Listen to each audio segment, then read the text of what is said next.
sponsorship for American Masters provided by American Century Investments.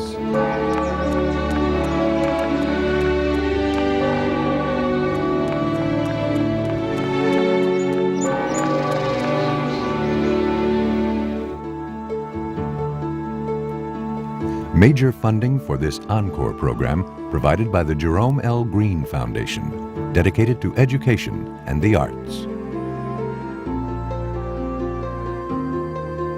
American Masters is made possible by the support of the National Endowment for the Arts and the Corporation for Public Broadcasting. Additional funding for American Masters has been provided by Rosalind P. Walter, the Blanche and Irving Laurie Foundation, Jack Rudin, the Andre and Elizabeth Cortege Foundation, and by contributions to your PBS station from viewers like you. Thank you.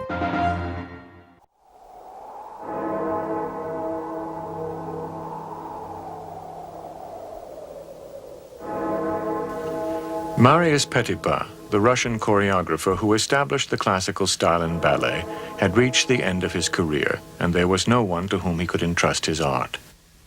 On January 22, 1904, he wrote in his diary, "All my work is reduced to ashes." On that same day, George Balanchine was born.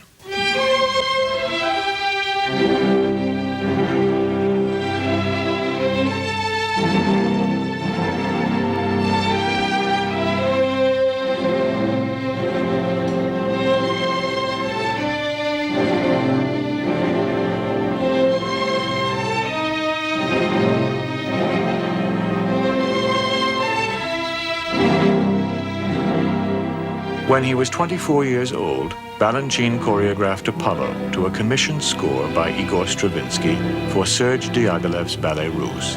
Apollo is a young god who attains maturity through art. In the course of the ballet, he is tutored by the muses, and at the end, he takes his rightful place as their leader. Apollo was Balanchine's coming of age, and it remained in the repertory for the rest of his life, passed down from one generation of dancers to the next.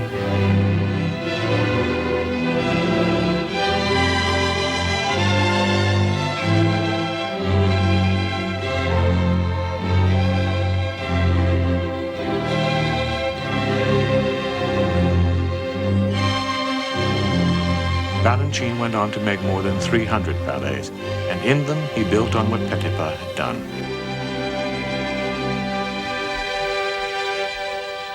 His name was changed by Diaghilev, the impresario, who thought that George Balanchine would be easier for Europeans to pronounce.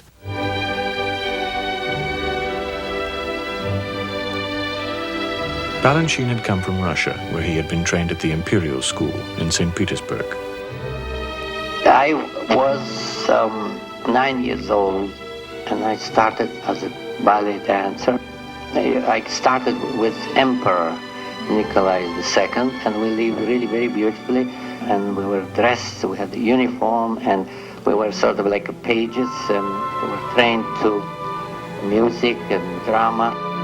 I had to stay there because my family lived somewhere else, very far away, so they left me, and I only saw them once a year in summer.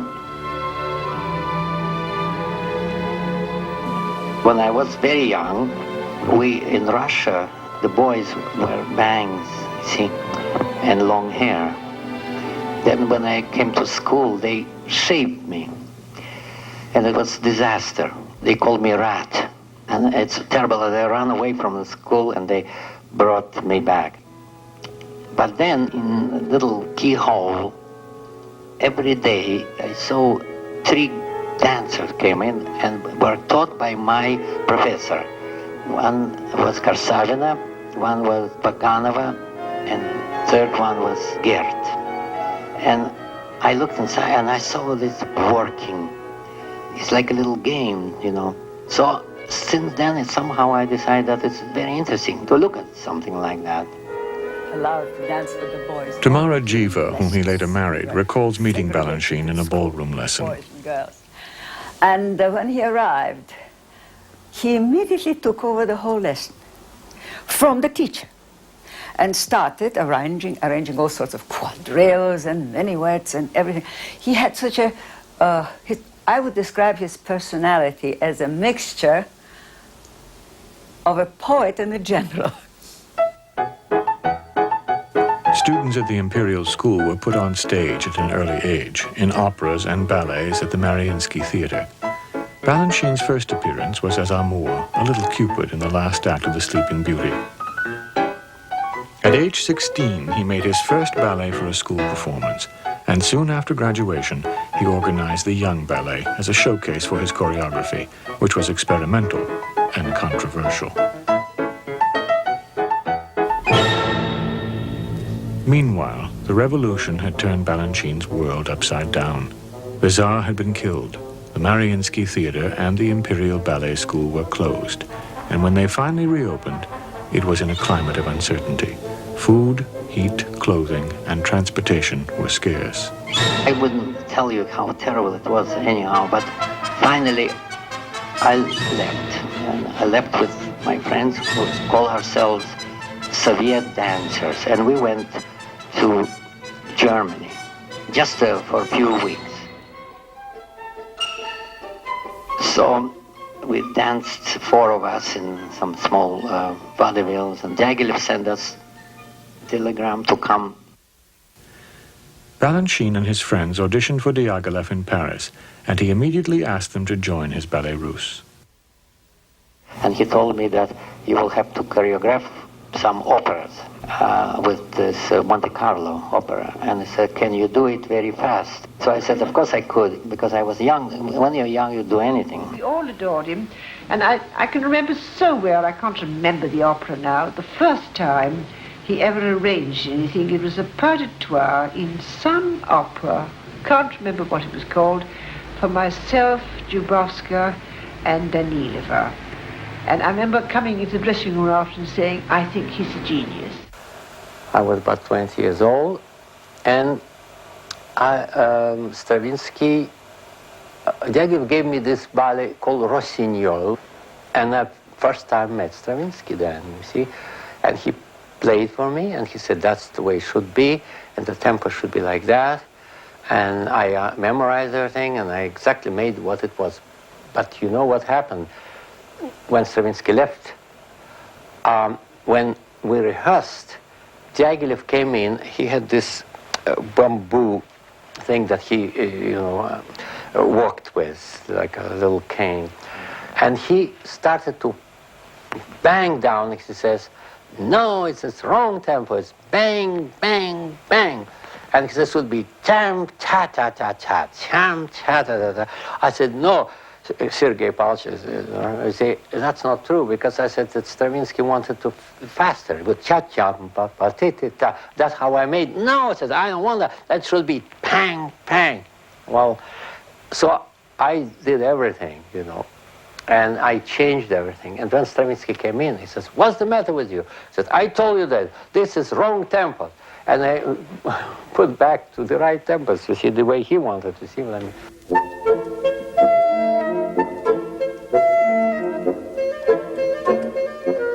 To Diaghilev's mind, ballet resided in the combined impact of the music, the decor, and the dancing. His company was the meeting ground for Picasso, Cocteau, and Chanel. Diaghilev commissioned Stravinsky, Debussy, Ravel, Satie, and Prokofiev to write scores for ballet. Until then, it was what we danced to Dilip maximum, and Tchaikovsky was great, but the rest was awful things, like, Minkus and so forth and so on. He introduced all this new music to dance. It's the first time that anybody used great painters. Even when I came in first, I did Rossignol, and that was Matisse. We just came from Russia. I really was stupid at the time, didn't know anything. So who Matisse, a painter, so what? To me, a painter is a painter. Trillo again came. Yes. I didn't know who it was, Trillo. And then Rouault came in, and Braque. And then the Darin was there. Everybody was there, you see. Because now, all of these people are great. Diaghilev supervised Balanchine's education as a choreographer, sending him to museums, galleries, and churches. Those years were Balanchine's apprenticeship. And I must say, if it wouldn't be for him, I wouldn't be here. I started there.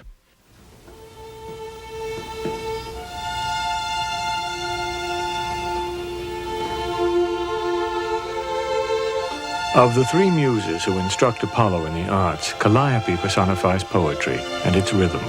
Polyhymnia represents mime, but it is terpsichore he dances with.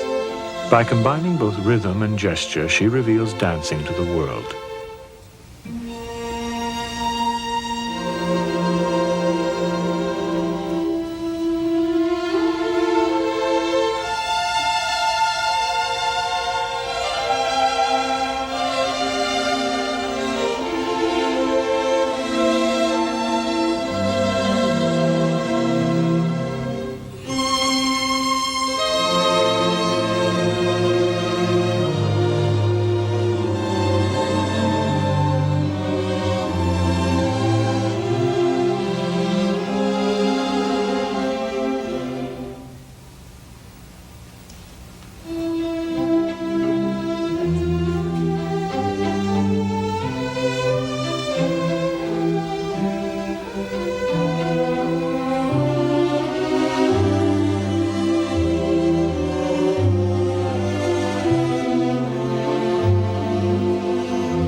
Of the 10 ballets and dozens of operas Balanchine choreographed during his years with the Diaghilev Company, only Apollo and Prodigal Son have survived.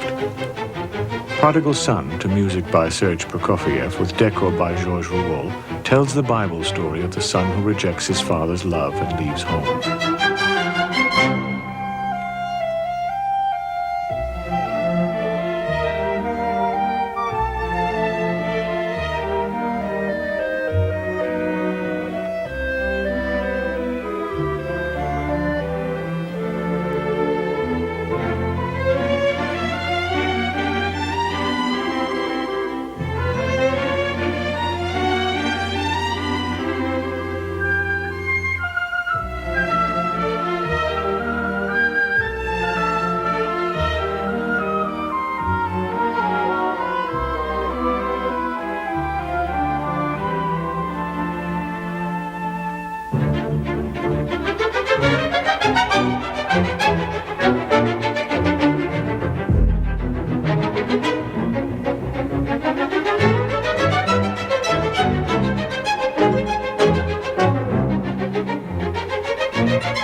Though Balanchine made no effort to preserve his works, a new dancer could rekindle his interest in an old ballet. In 1978, he revived Prodigal Son for the third time.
Balanchine choreographed a ballet about a man whose wife is unfaithful and danced the role of the jealous husband himself in Dark Red Roses, the first talking film made in England in 1929.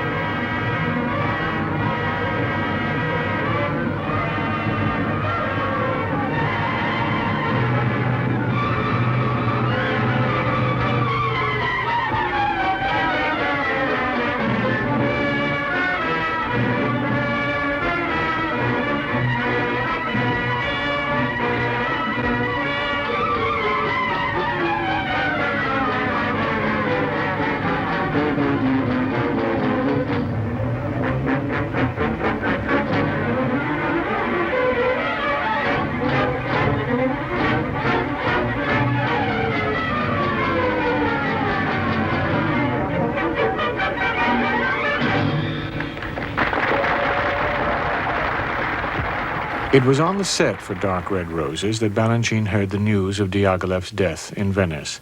Danilova, Balanchine's unofficial wife during their years in the Diaghilev company, was on vacation. I was in south of France. I remember Hotel Negresca. I was doing my hair. They brought the afternoon paper, and there was Sergei. The Diaghilev is dead. Was crushed boom, crash. An era had ended. The company Diaghilev had assembled was disbanded, and the conditions that had made Balanchine's work possible were done away with overnight.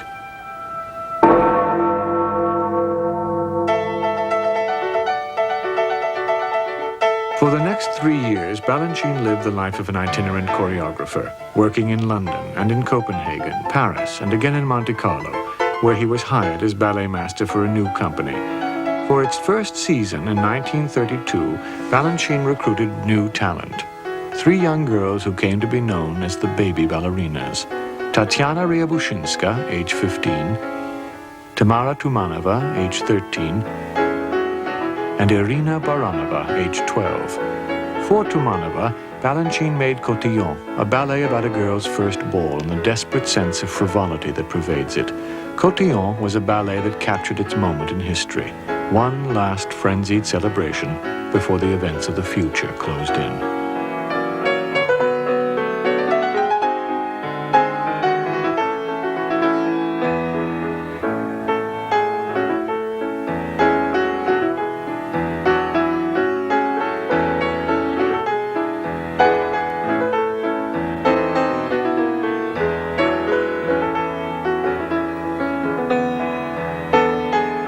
Despite Cotillon's success, Balanchine found himself at odds with the company's managers, who preferred old standards from the Diaghilev repertory to new ballets.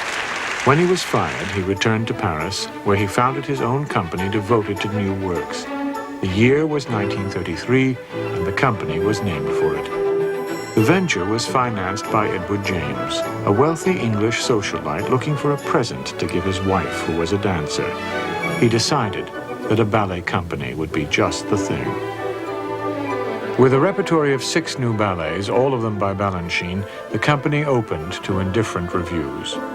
From Paris, it moved on to London, where it lasted no more than 20 performances. But after one of them, Balanchine's future was decided. I met a man, it was at the Lady Cunard's or something, cocktail party. We were all together, clothes, and the tall man looked at me and he said, "What are you going to do?" And I said, I'm going to try to get to America because there's nothing to do here. And he said, "I'll get you there." I said, "Who are you?" And he said, "I'm American." And that was Lincoln. Lincoln Kirstein was the scion of a wealthy Boston family and a recent graduate of Harvard University. He had been following Balanchine's work since Apollo and had come back to Europe with a plan to bring ballet to America.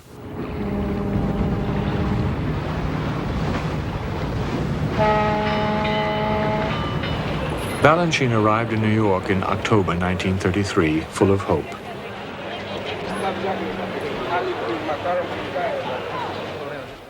First, he opened a school, the School of American Ballet, in a 4th-floor studio on Madison Avenue at 59th Street.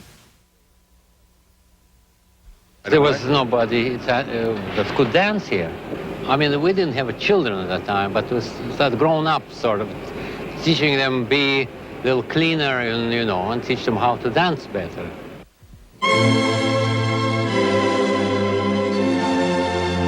Balanchine's first ballet in America was given its premiere in June 1934 on the lawn of an estate in White Plains, New York, before an audience of invited guests. The host was Felix Warburg, father of Edward, one of Kirstein's classmates from Harvard. The ballet, set to Tchaikovsky's Serenade for Strings, was danced by students from the School of American Ballet. I started Serenade as evening classes to show how to be on the stage. I didn't have any idea to produce anything.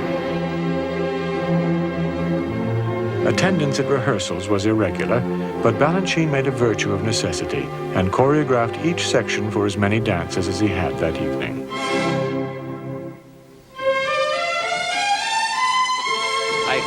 I have 17 dancers, and I placed them almost looked like orange grows in California, If I had only 16 even amount, it would be 2 lines. And now people ask me, why do you place them that way? Because I have a 17.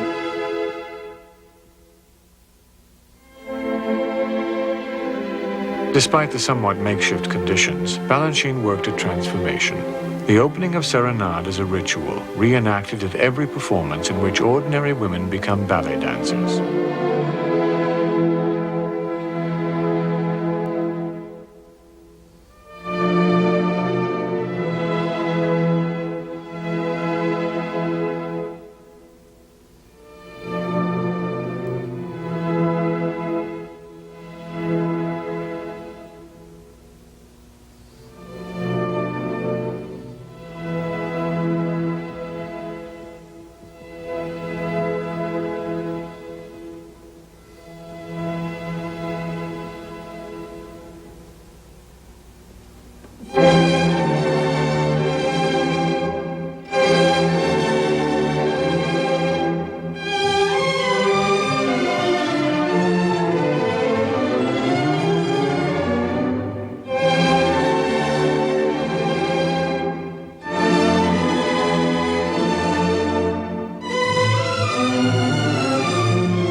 A few months after Serenade's premiere, Balanchine and Kirstein formed the American Ballet.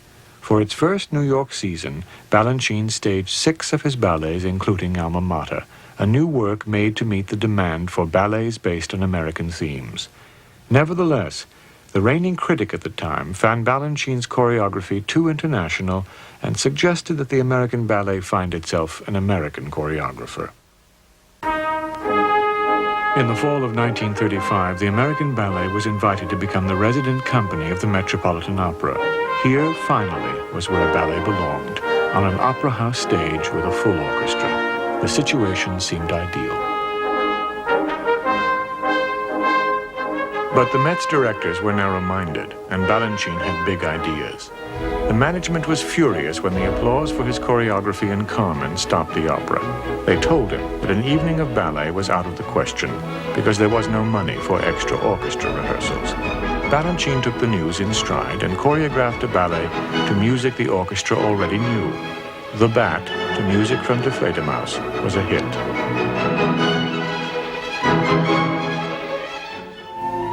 For a new production of Orpheus and Eurydice, designed by Chelachev, Balanchine staged the opera's action with dances from his company.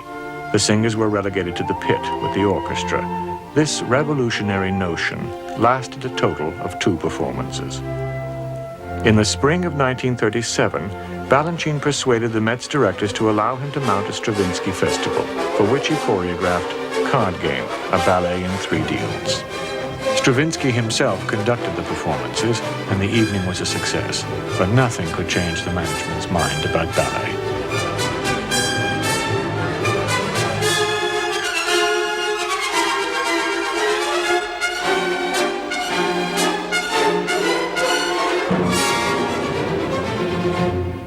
In 1938, the American ballet left the Met and a few months later folded.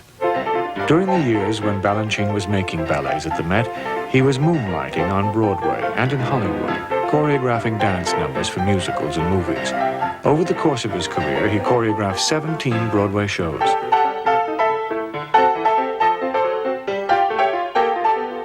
Balanchine's personal life and his work were inseparable.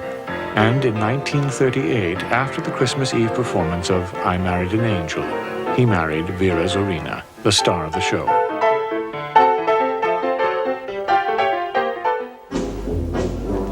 To Balanchine's way of thinking, the distinction between high art and popular entertainment wasn't worth making. When the Ringling Brothers Circus asked him to choreograph a ballet for 14 elephants, he agreed and commissioned Stravinsky to write the score.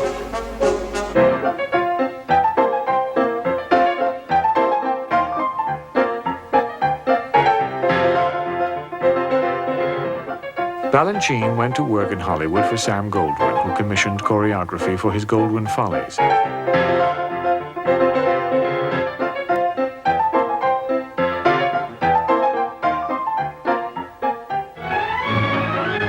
For I Was an Adventuress, Balanchine staged a fantasy version of Swan Lake starring Zorina, and making a cameo appearance, he conducted the orchestra. That was fine. Was that tempo right, Miss Vronsky? Yes, fine.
For the movie version of On Your Toes, Balanchine supervised the filming of Slaughter on 10th Avenue and other dance numbers he had choreographed for the show on Broadway.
In 1941, the American Ballet was temporarily revived to go on a goodwill tour of South America, sponsored by the State Department.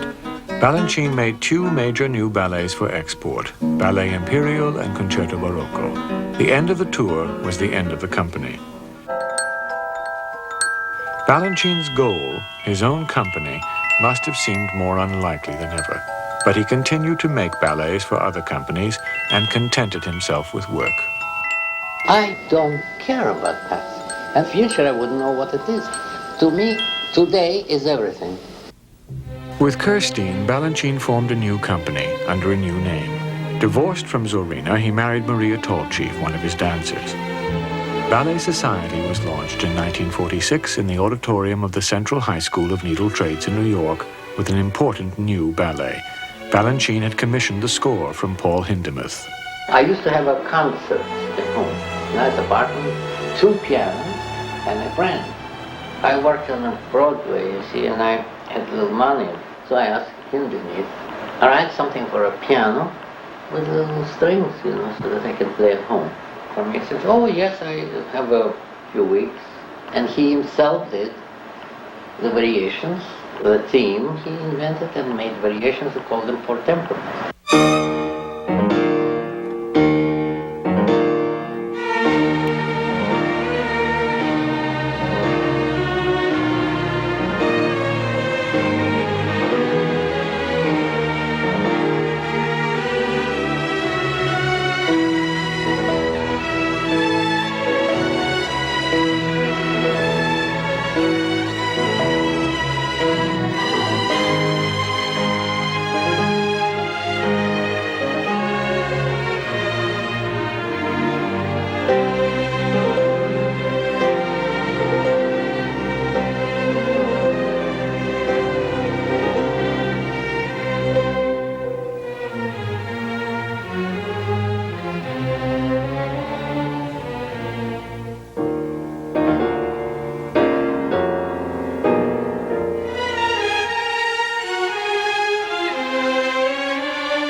Within 2 years, Ballet Society had 800 subscribers, enough to justify booking the company into the city center, a bigger theater, for a few performances. At one of these, a lawyer named Morton Baum, chairman of the city center's finance committee, saw Balanchine's latest work, a ballet called Orpheus, and was moved to action. He invited Ballet Society to take its place beside the New York City Opera as the New York City Ballet, with the city center as its permanent home. The inauguration took place on October 11, 1948, with a program no other ballet company in the world could equal. The curtain went up on Concerto Barocco. Set to Bach's double violin concerto, this ballet was to become a standard fixture of the new company's repertory.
The second ballet was Orpheus, Balanchine's retelling of the Greek myth, to a score by Stravinsky.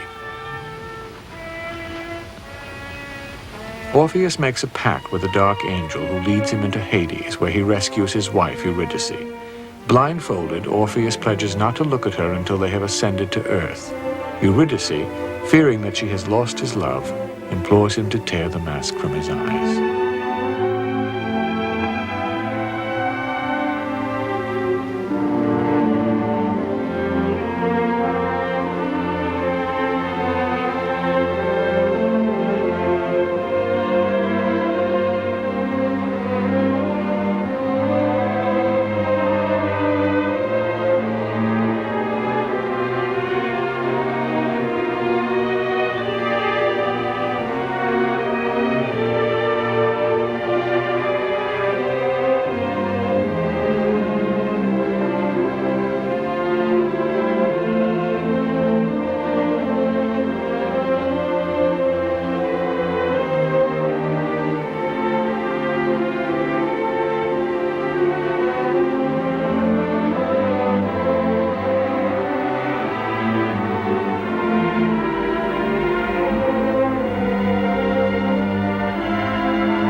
The program closed with Symphony in C, a ballet Balanchine had choreographed the year before for the Paris Opera. The music was a recently discovered symphony by Georges Bizet, and the choreography marked the exuberant start of a new era.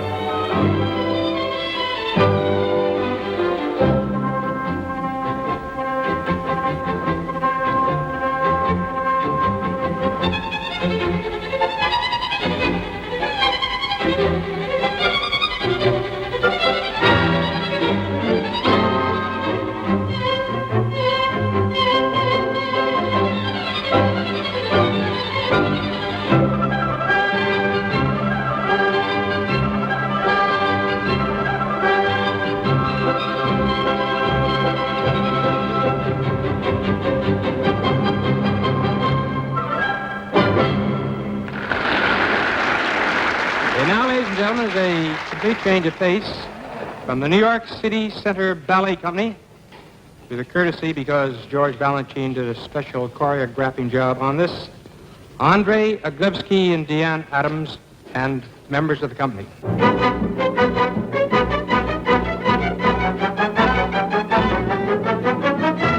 Our theater is to entertain. My approach to the theater is to entertain the public.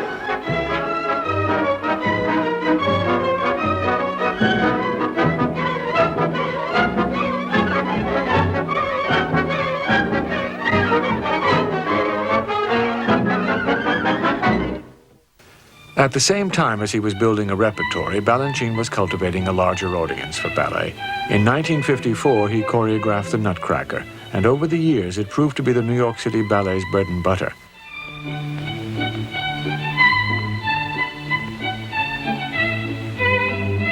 On Christmas Eve, 1958, it was televised live, with Balanchine himself in the role of Drosselmeyer.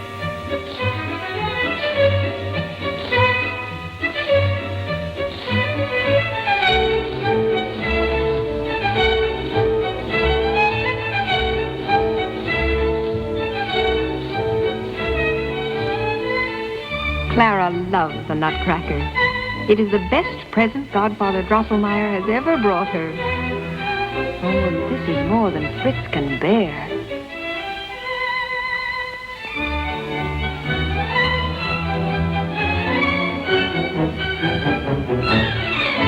Poor Nutcracker.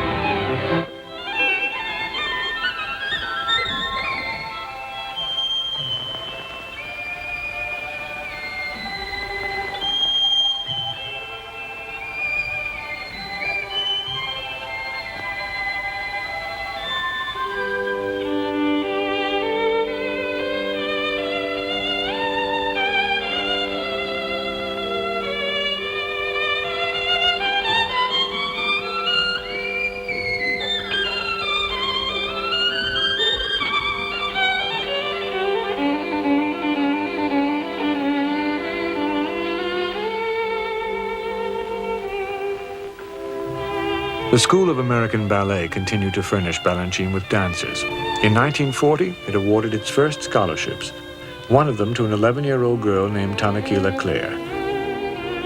By the 1950s, the first generation of dancers trained by Balanchine since childhood had come of age, and with them, American ballet came into its own. A style began to emerge. Balanchine was at home in his adopted country and at home in his work. I am foreigner until now, though I am really American, more than anybody. In Western Symphony, he set a ballet to American music and celebrated the romance of the Old West.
Balanchine's fondness for America ran deep, and the range of his ballets that draw on American material is broad and surprising.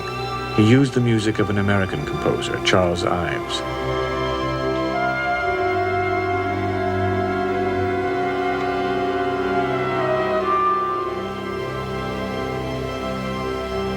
In Ivesiana, Balanchine choreographed a romantic adagio set to music romantic and peculiar enough to support the notion of a woman who never touches the ground.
On Pat.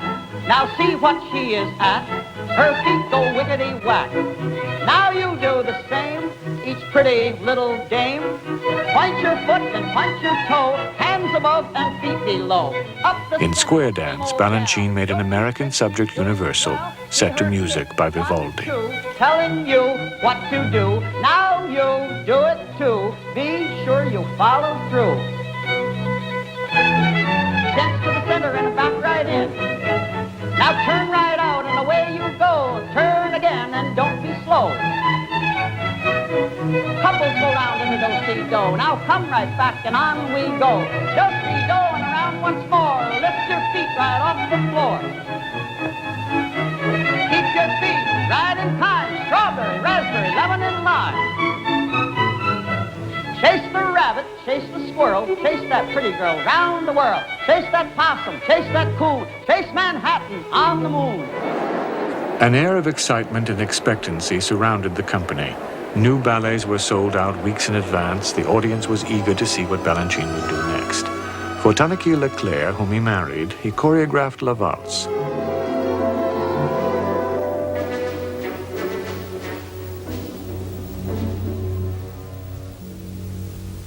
The variety of the repertory was astounding.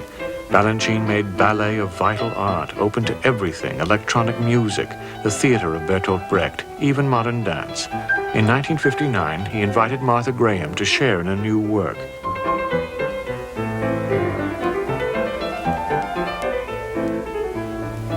Though Balanchine's work was clearly in the service of the classical tradition, it was also adventurous and innovative.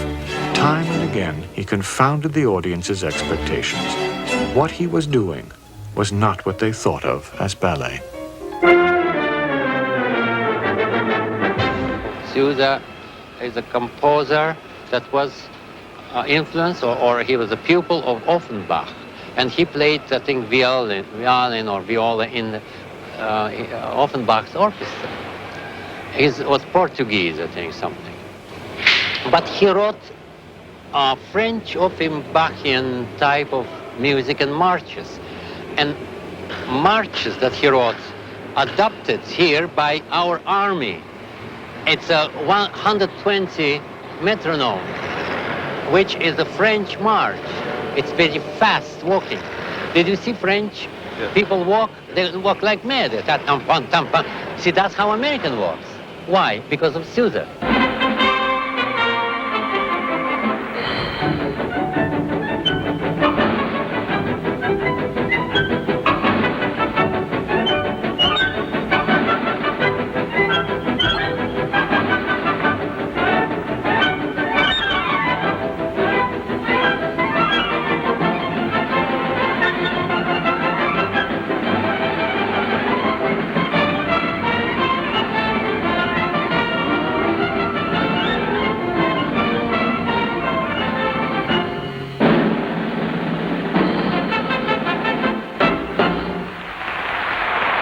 In 1964, the New York City Ballet was given a new home at Lincoln Center.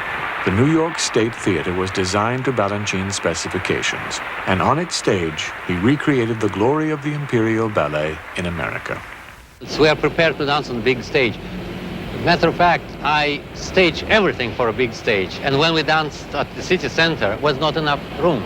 And I always had in mind that someday we'll have an enormous stage.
It's impossible to explain certain things that are not related to regular life.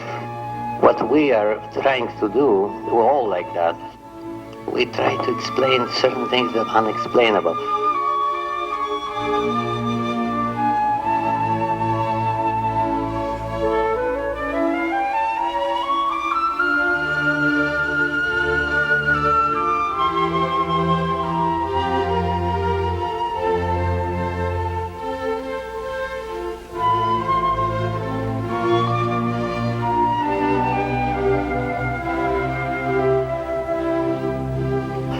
Everything that's around here, it's made out of the same material.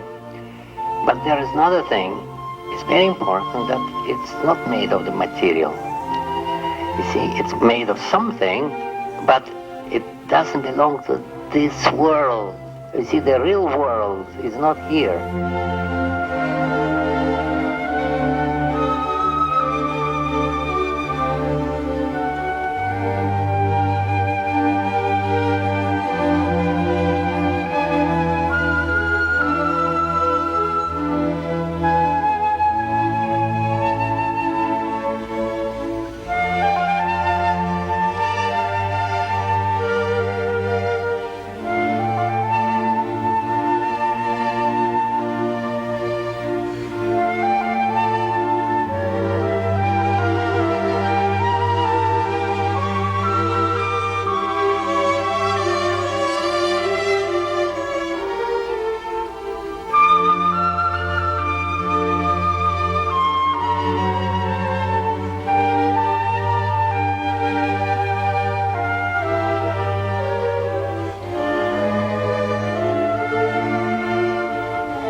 George Balanchine and Igor Stravinsky were of one mind about music and dance.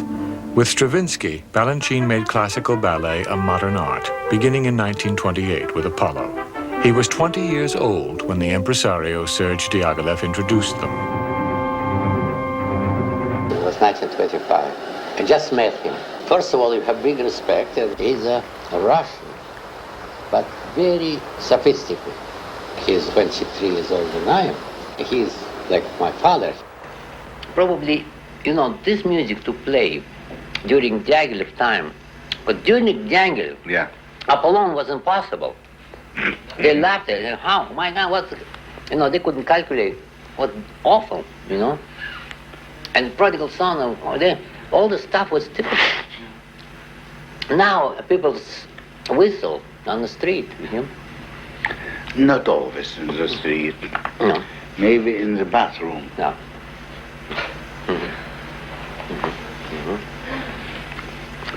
Because they think they are absolutely Safe.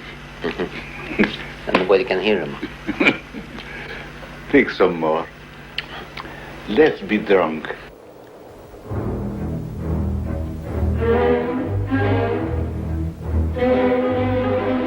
Like Stravinsky, Balanchine had come from Russia, where he had been trained in ballet at the Imperial School and in music at the Conservatory. He looked back on Apollo as the turning point of his career, the ballet in which he came of age.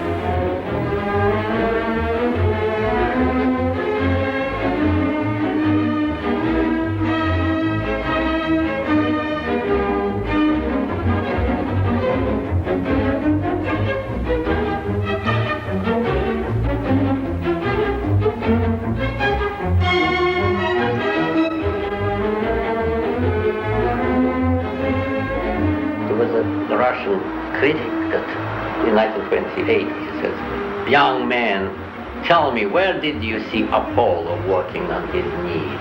And I said to him, "Mr. So-and-so, I want to ask you, where did you see Apollo?"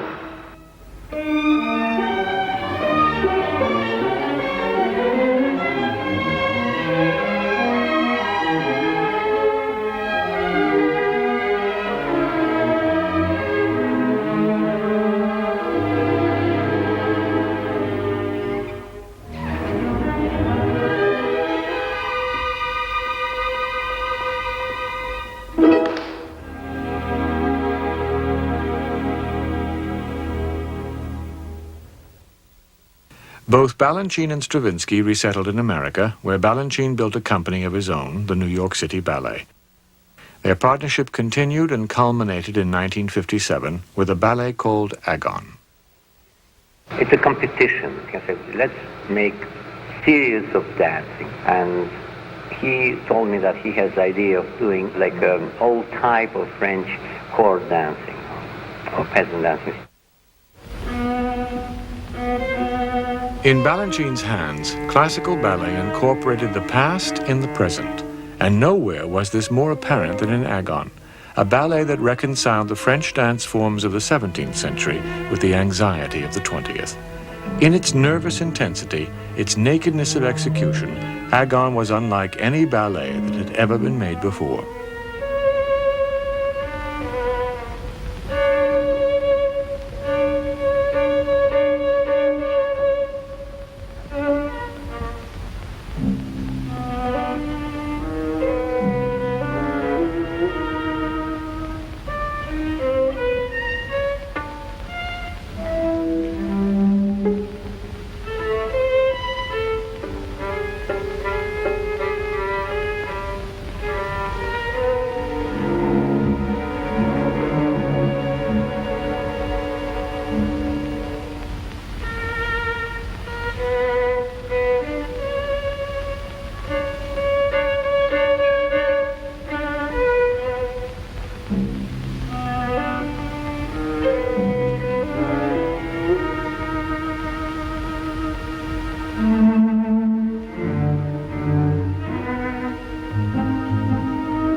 Balanchine and Stravinsky shared a deep sense of responsibility to the past. The classical tradition made possible an exchange of ideas over time, across the centuries. Stravinsky used works by other composers as the subjects for his own. I like Mozart very much, so much that I steal the music of Mozart. And I feel that I have the right to steal because I love it. Likewise, Balanchine reinvented the past in his ballets, appropriating the majesty of the Imperial Russian ballet, the mood of the Paris opera in the 19th century,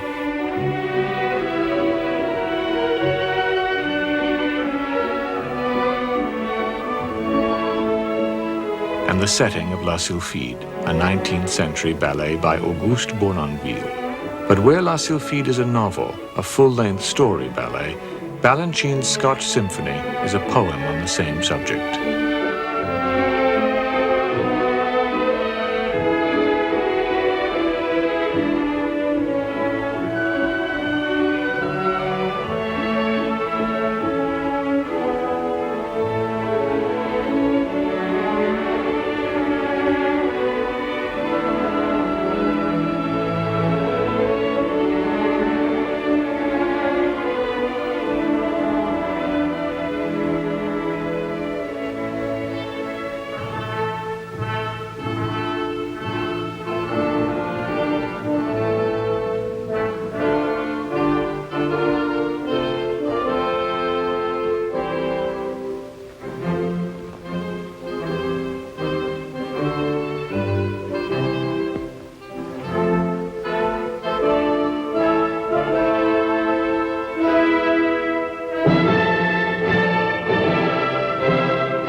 I love Beethoven, but you can't do anything to it. You're not supposed to do. I like some music that I consider more danceable than the other. In French, people say dansant, musique dansant. In English, you cannot say, there's no word like that. Danceable music, how would you say? It's appetizing for dancing, you see?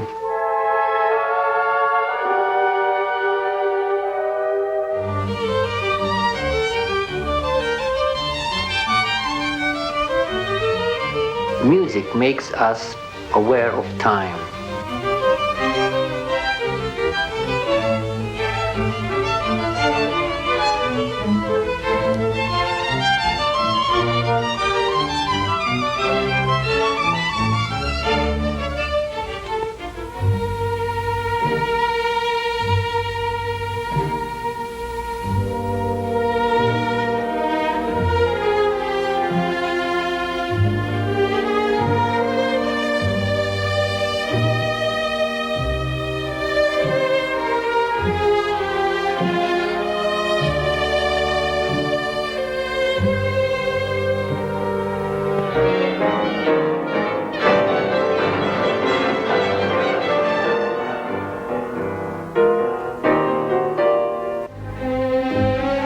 Now you could dance Mozart, but Beethoven you can't unless it's waltzes. The sound produces certain type of enjoyment. And if anybody moves, you will just disturb and you don't add anything to it.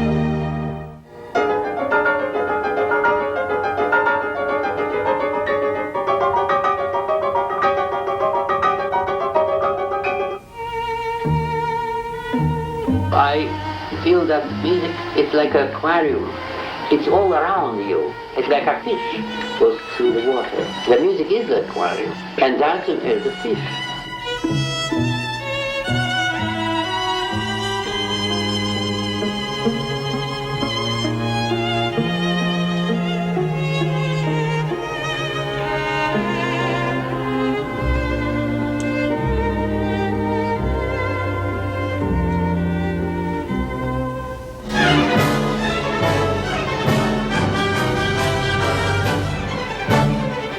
Verdi, from beginning to the end, you can dance his opera.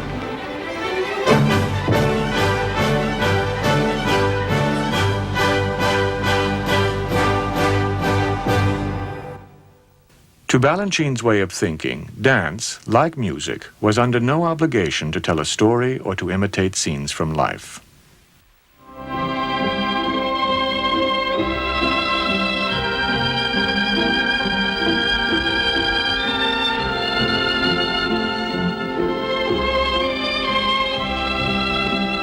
Art doesn't have to portray anybody.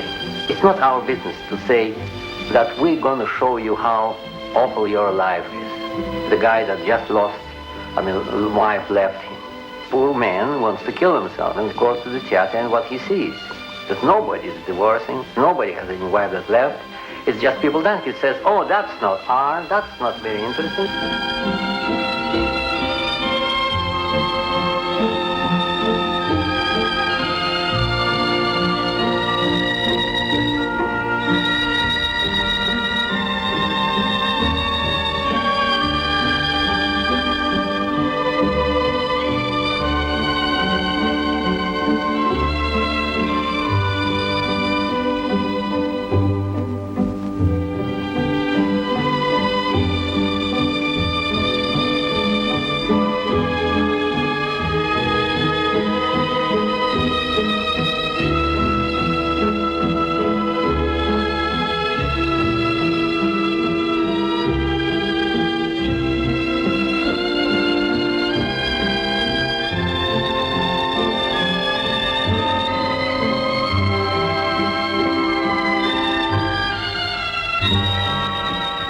People like to imagine that there is a story.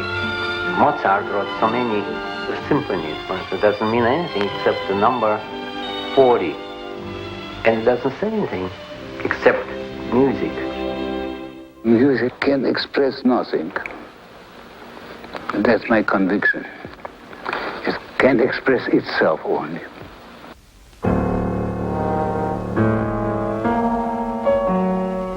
The music expresses itself, and very eloquently. Expressing itself, it creates forms.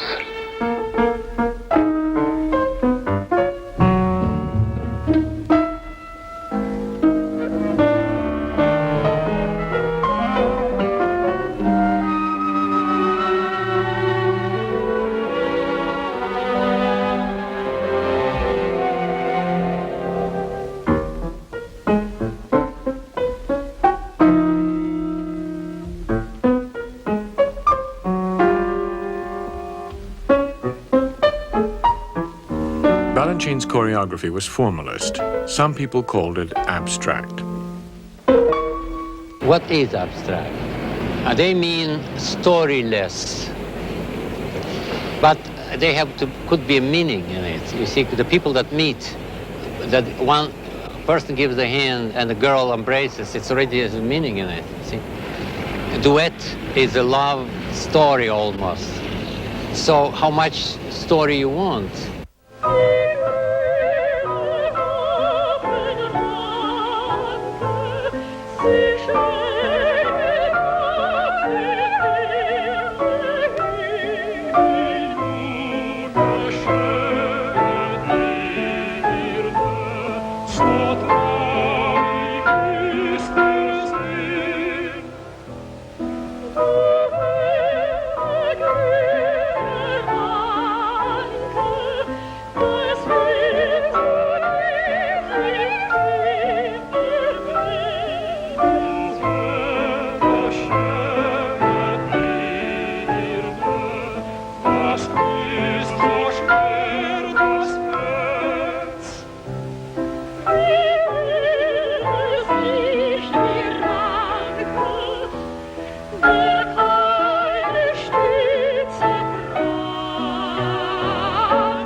Balanchine broke his own rule and proved the exception, with narrative ballets in which the plot is an organizing principle for the dancing.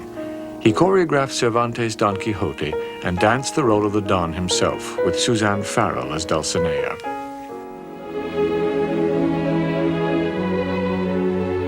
To music by Felix Mendelssohn, he staged A Midsummer Night's Dream.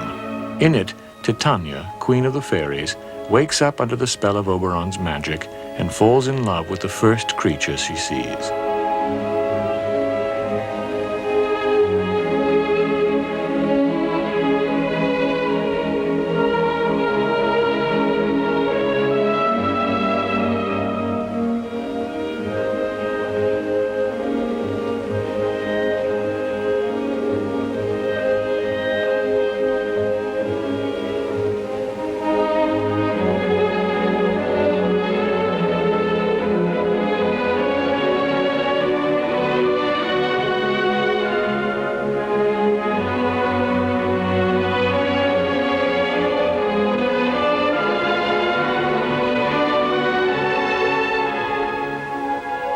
Balanchine's fondness for Shakespeare's play dated back to his childhood in St. Petersburg when he appeared in it in the role of a bug. I remember Midsummer Night's Dream in Russian. If you want, I can recite you now the whole thing.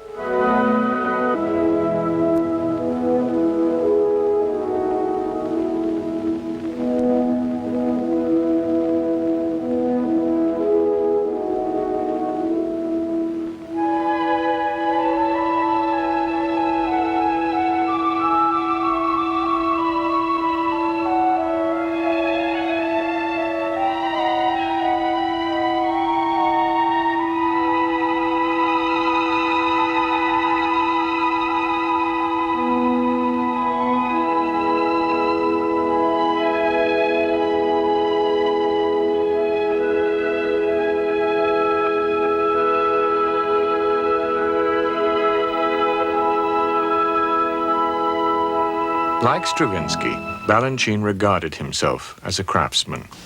We don't create, actually. We assemble what God created. See, it's already there, anyhow. You just choose. You just take what's in front of you and you manipulate, you put it together.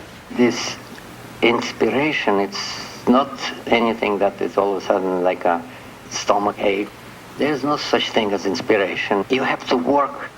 We don't dance spiritual feelings on the stage.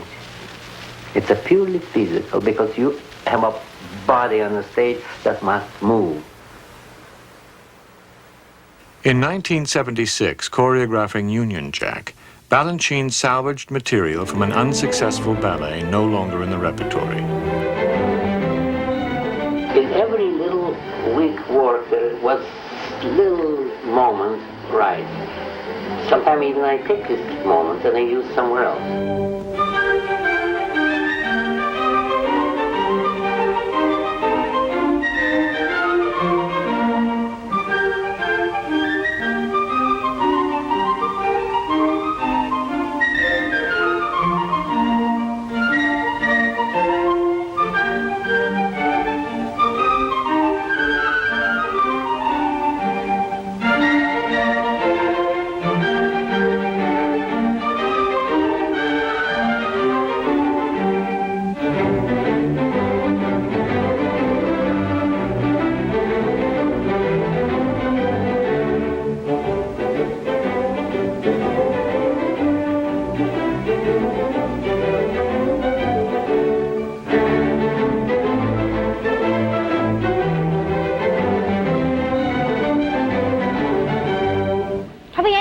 Fine. Can you whistle? Yeah. All right, let's see.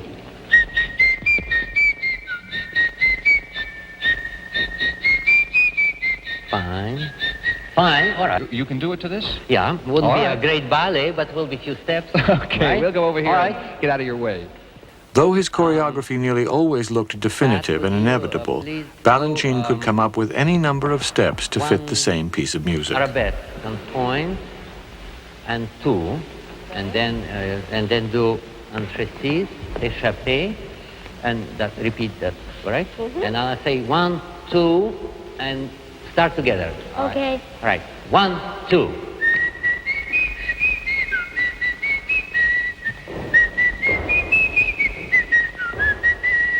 Can you make any variations to Yankee Doodle? Yeah, different we can rhythm? do in form of tarantella. All right, I can show you something.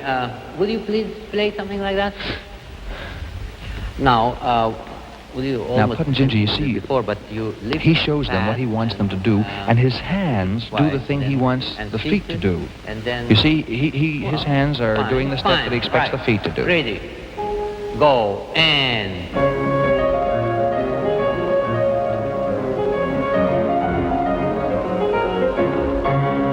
Hooray! Sonny, how about a waltz?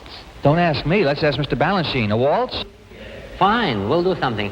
So I'll ask Carl and George to come in again. All right, you can have all three of them would do. All right, supposing I'll show you first. I'm sorry, I have to take a little time. Just Okay, sure. second. Sure. Now, Putt and Ginger, you know, one of the ways a choreographer works, as you see, is actually kind of going through the steps by dancing them with the ballet dancers. And, of course, Mr. Balanchine is a dancer, too. That's how he's gotten to be a choreographer. and he goes right through it and tells them what he wants them to do. Then you stop, right? Ready? Fine. Go. And 1.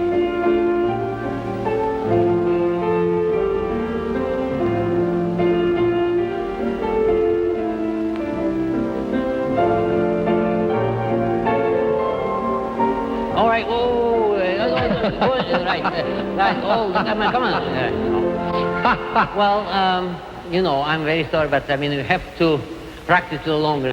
If he showed the movement and the dancer can't execute it 100%, he changed it. With the other choreographer, they would allow you to fall on your nose, but they wouldn't change the choreography because it doesn't come that easy.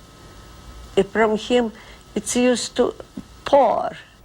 Dancer's body is the tool. When I make it, I make for this particular person. You see, I'm not for somebody else. And you're looking not at me, you're looking at them.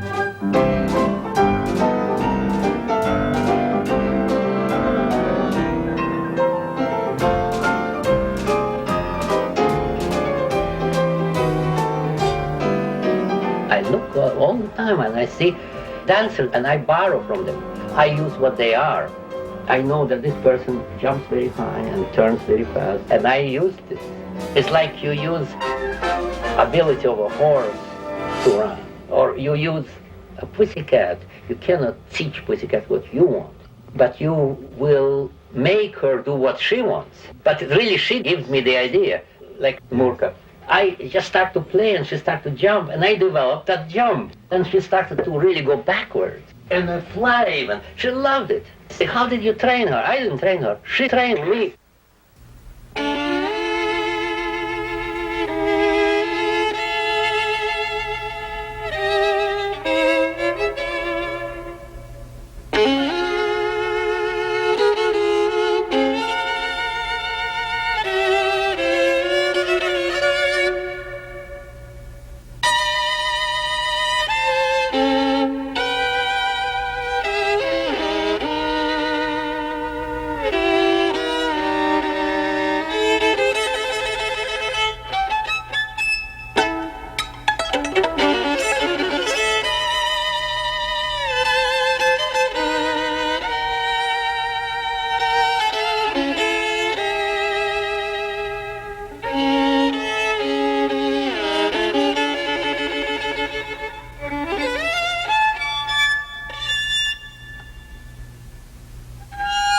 I believe in that moment. I believe what I see. Ballet belongs to a dancer that is now, at this moment, in front of your eyes. Choreographer doesn't exist.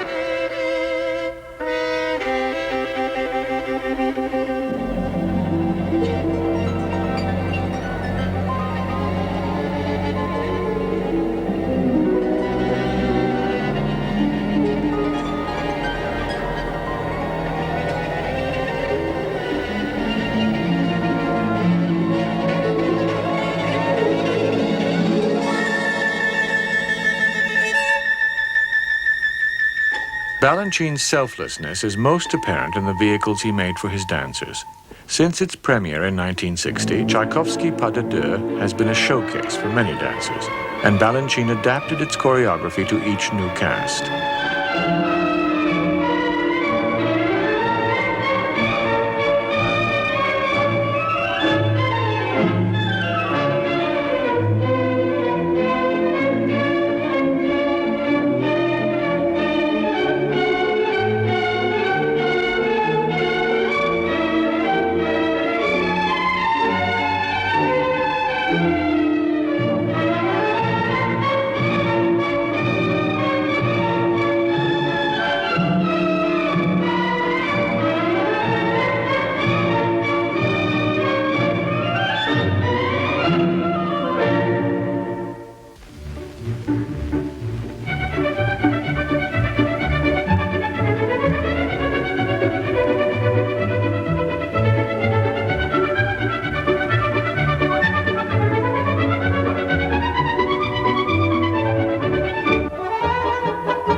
You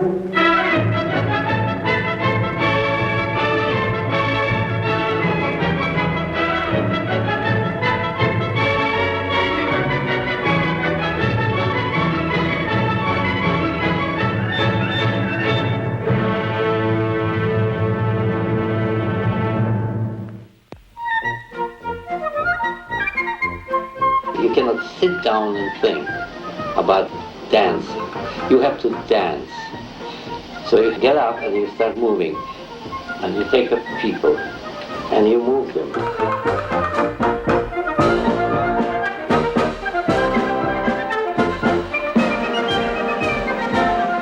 Balanchine's choreography had its origins in the classroom, where he experimented with new combinations and cultivated a style.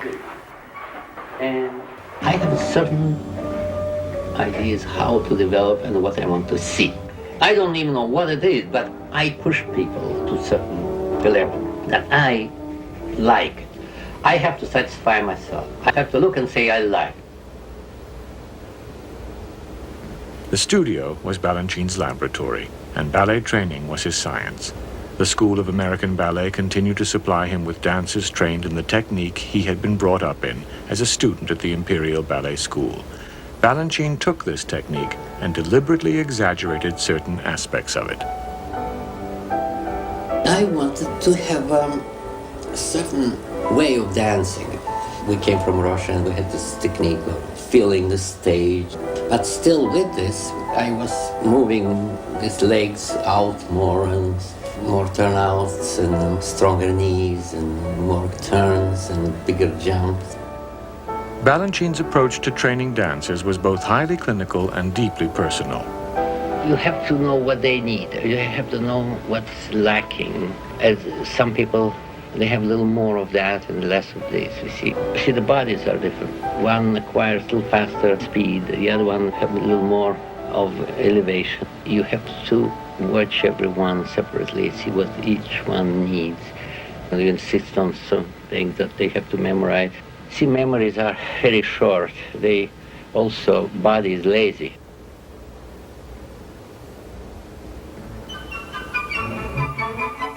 The speed, the clarity, the sharp attack that Balanchine demanded came to be the New York City Ballet's trademark.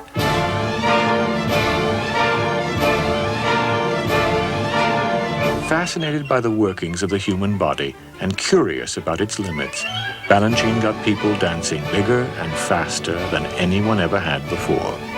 While you stage, you teach people, because you invent the step. You force them to learn something that they didn't know yet. Everyone learns a certain amount, and they always think this is enough. Finally it comes to something that, my God, I could do that. I say, oh, yes, you can. I like tall because you can see more. I like women. Women are more flexible and they have a more ideal body for technique, for speed, for a fine technique. Boys made to jump and to lift the girls or to support the girl, but boys don't have a speedy legs because they are not built that way. So I know what is dancing. And I also learned how to teach women. Almost nobody knows. I think Petipa and I.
dancer is like prince consort. He's not a king, and she's the queen. The rest of the arts are, of course, men. Only ballet is woman. It's like wine. To me, it's a female, it's not male. The earth is woman. Moist is woman. It's all woman.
The New York City Ballet was Balanchine's empire.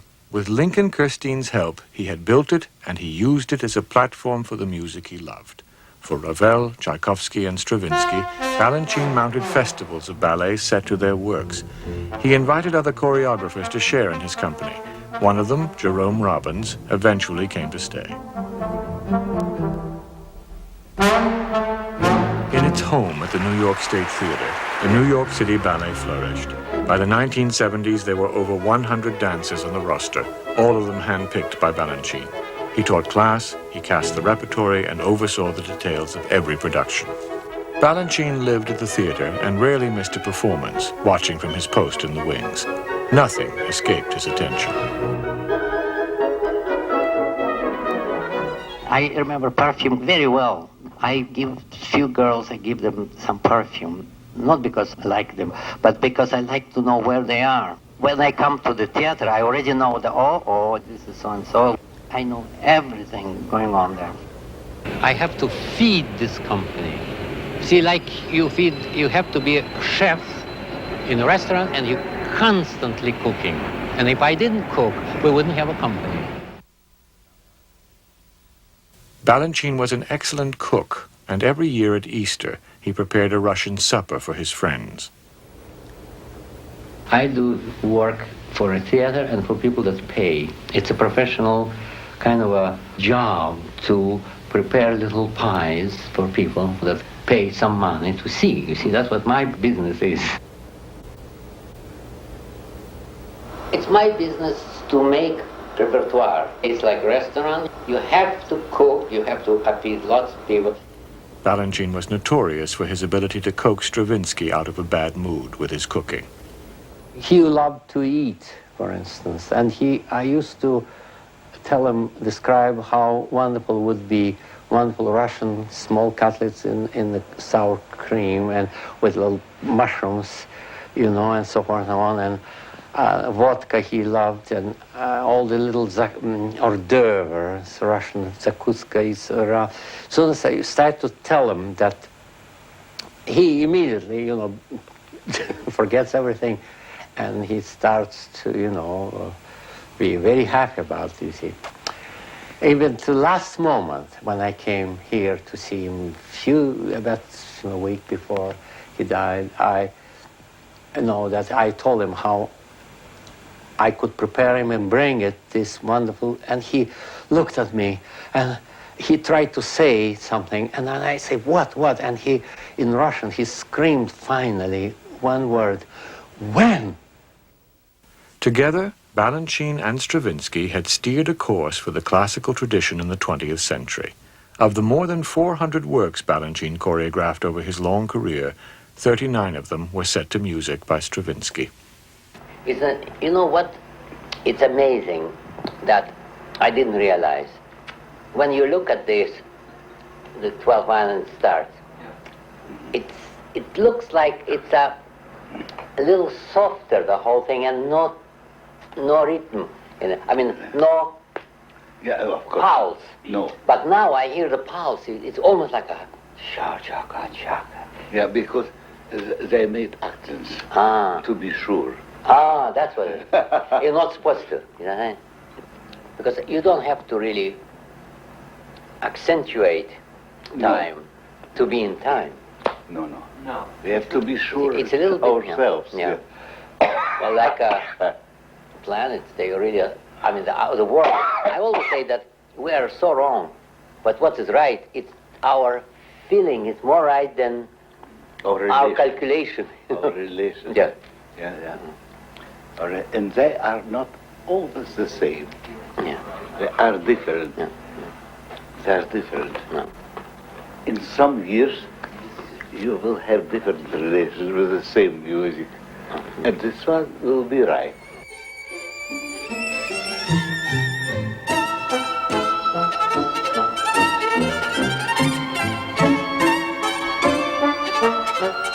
In 1941, Balanchine choreographed Balustrade to Stravinsky's Violin Concerto, and in 1972 he choreographed the same music again.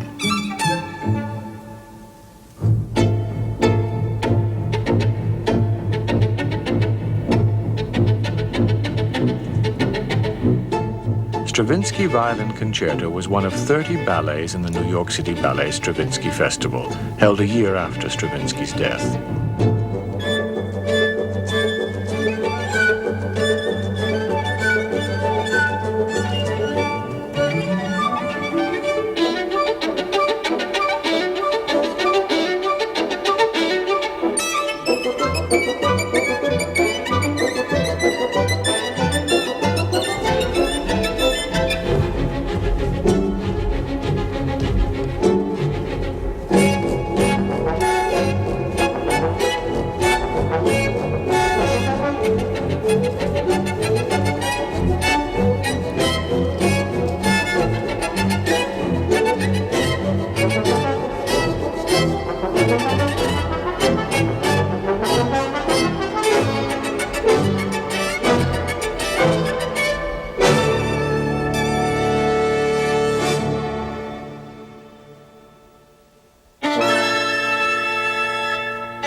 Certain things that I want, musically. I used to talk to Stravinsky.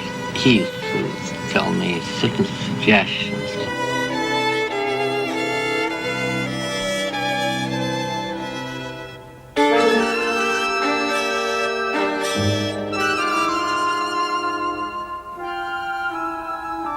After he's gone, if Tchaikovsky would be around, or Mozart would be around, or Brahms, or anybody like that, yes. But we don't have anybody anymore, you see. Everybody's gone.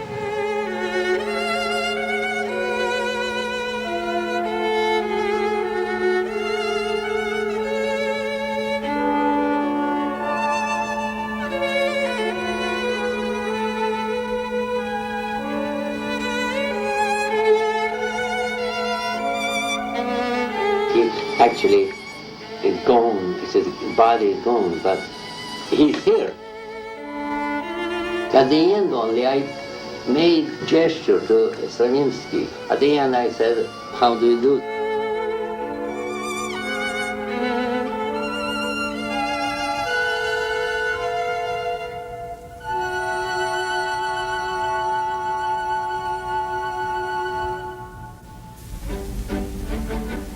When Balanchine finally returned to Russia, it was with his company in 1962 and again in 1973. He was reunited with his brother Andrei, a composer. In Leningrad, the New York City Ballet danced on the stage of the Mariinsky Theater, where Balanchine had appeared as a boy. They loved all of it. They would get up and don't leave. So that every day almost I had to come out in front of them and say, thank you very much, ladies and gentlemen, we will see you tomorrow again. Let's go home, all of us.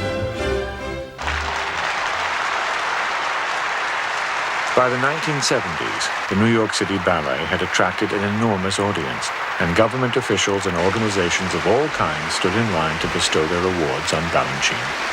But early on, he had learned to do without public approval. And now that it finally came, it seemed incidental. Balanchine had accomplished what he had set out to do, on his own.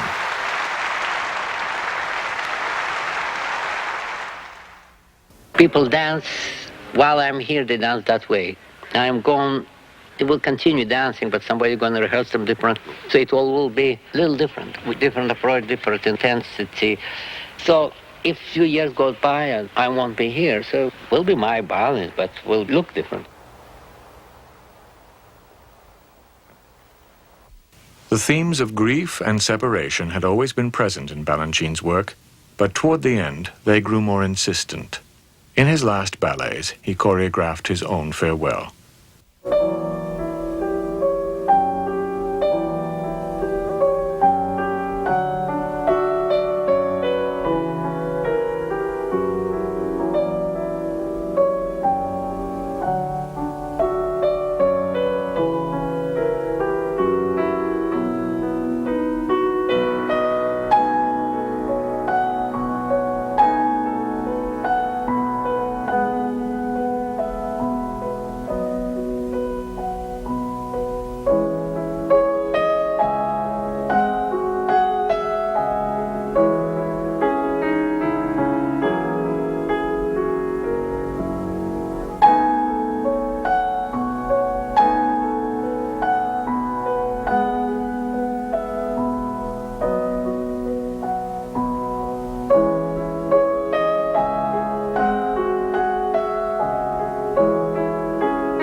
On the morning of April 30th, 1983, George Balanchine died.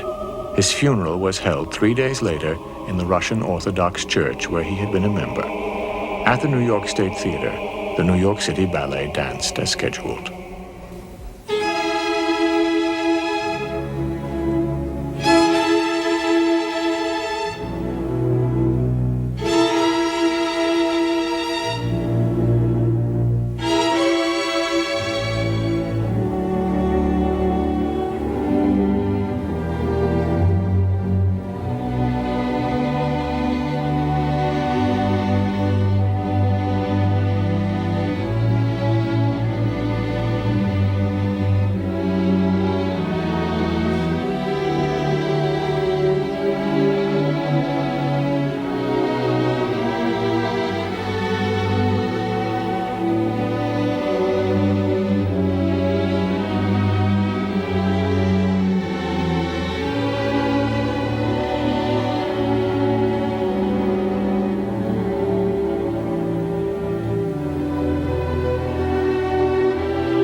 To learn more about George Balanchine, visit PBS online at pbs.org.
Corporate sponsorship for American Masters provided by American Century Investments.